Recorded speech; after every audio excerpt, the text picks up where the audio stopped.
오늘 우리가 함께 나눌 하나님의 말씀은 시편 34편 8절의 말씀이 되겠습니다. 오 주께서 선하신 것을 맛보고 알지어다. 그분을 신뢰하는 사람은 복이 있도다. 오늘 본문인 시편 34편의 소주제를 보게 되면 다윗이 아비멜렉 왕 앞에서 미친 척 하다가 쫓겨나게 되면서 지은 시라고 쓰여 있습니다. 다윗은 자기를 죽이려 하는 사울 왕을 피하여 달아나야만 했습니다. 이스라엘 안에는 그 어디에도 안전한 곳이 없었기에 최후의 보루로 블레셋 진영으로 도망을 치게 된 것입니다. 그런데 그렇게 도망친 곳이 블레셋 안에 있는 가드라는 지역이었습니다. 성도님들, 가드가 어떠한 곳이었냐면 다윗이 죽였던 블레셋의 유명한 장수 골리앗의 고향이었습니다. 그러니까 우리가 혹대로 갔다가 혹을 붙여서 온다는 말처럼 다윗이 사울 왕의 위협을 피해 어쩔 수 없이 도망쳤던 곳에서 다윗은 더 큰 위협과 불안함을 느껴야만 했습니다.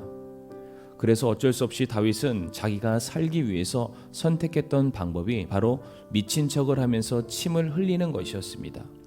정상인처럼 보이지 않았던 것입니다. 결코 누군가를 해칠 만한 자가 되지 못함을 보이기 위해서 선택했던 방법이었습니다. 다윗은 이렇게까지 해야만 간신히 그의 목숨을 건질 수 있게 되었던 것입니다. 분명 사울은 천천히요, 다윗은 만만이라고 칭송을 받던 사람이 다윗이었습니다. 차기 이스라엘의 왕으로 천하를 호령하던 다윗이 참으로 비참하고 무기력한 자리까지 추락해 버리게 된 것입니다. 바로 이와 같은 상황 속에서 지었던 시가 오늘 시편 34편의 말씀이 되겠습니다. 인생의 맨 밑바닥으로 떨어져서 가장 비굴하고 그리고 가장 치욕스러운 경험을 하는 이 상황 속에서 다윗은 그가 이전에는 전혀 경험해 보지 못했던 너무나도 역설적인 하나님의 선하심을 맛보게 됨을 우리에게 고백하고 있습니다. 다른 말로 드디어 다윗은 이 맨 밑바닥의 자리에서 하나님께서 자신을 향한 놀라운 계획과 더불어 여전히 자기를 사랑하고 계시며 돌보고 계심을 알게 된 것입니다.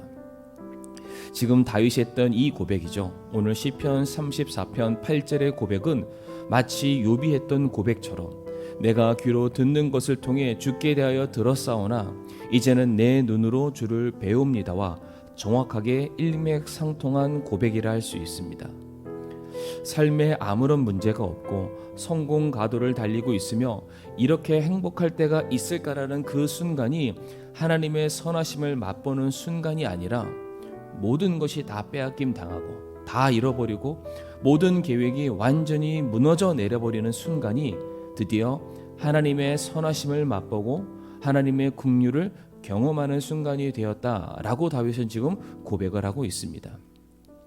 그런데 성도님들, 오늘 본문의 말씀을 조금 더 깊이 살펴보게 되면 하나님의 선하심을 맛보기 위해서는 한 가지 전제가 있습니다. 물론 하나님은 인자하신 분이시기 때문에 사랑 베푸시기를 주저하지 않으십니다.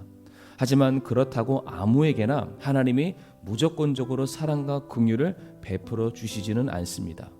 다시 말해, 우리가 사업에 망했다고 해서, 영적인 전쟁에서 패배했다고 해서, 삶의 무거운 짐에 억눌려서 쓰러져 있다고 해서 무조건적으로 하나님께서 당신의 선하심을 베풀어 주는 것은 아니라는 것이지요. 그렇다면 어떠한 사람만이 하나님의 선하심을 맛볼 수가 있습니까? 오늘 본문 후반절에 그분을 신뢰하는 사람이 복이 있도다 라고 되어 있습니다. 여기서 말하는 신뢰라는 것은 하나님께로 도피한 자를 말합니다. 하나님께로 피하는 자가 바로 하나님께서 주시는 안식과 평안, 놀라운 구원의 맛을 볼 수 있다라고 오늘 본문은 우리에게 말해줍니다. 우리는 어려움이 있을 때 피할 길이 하나님 이외에는 아무것도 없음을 이미 알고 있습니다.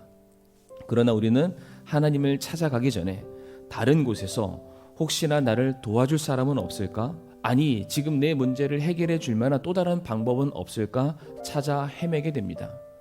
그러나 오늘 본문에 다윗이 자신의 인생의 처절한 경험을 통해서 우리에게 분명하게 말해주고 있습니다. 내가 사울 왕의 눈을 피해서 도망치면 거기에 안식이 있는 줄 알았고 거기에 구원이 있는 줄 알았지만 막상 가보았더니 더 깊은 수렁이 기다리고 있었고 상황은 더 참혹해질 뿐이었다. 그러나 내가 내 눈을 돌려 하나님을 향하였고 하나님께로만 도피했더니 바로 거기에 놀라운 구원이 기다리고 있었다. 그러므로 하나님을 신뢰하는 자들에게 복이 있을지어다.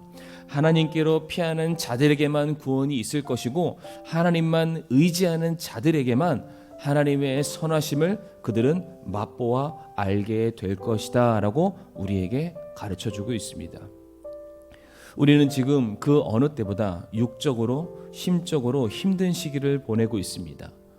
우리에게 그 어느 때보다 마음의 평안과 안식, 돌보는 손길과 위로의 말이 필요할 때입니다.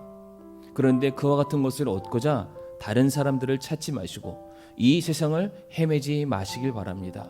오늘 다윗의 고백처럼 오직 하나님께로만 돌아오시는 저와 성도님들이 되기를 원합니다. 그러면 거기서 우리가 그토록 찾던 긍휼히 여기시는 하나님의 선하신 손길, 그 손길로 우리에게 베풀어 주시는 놀라운 구원의 맛을 경험하게 될 것을 믿으시는 저와 성도님들이 되기를 간절히 바랍니다.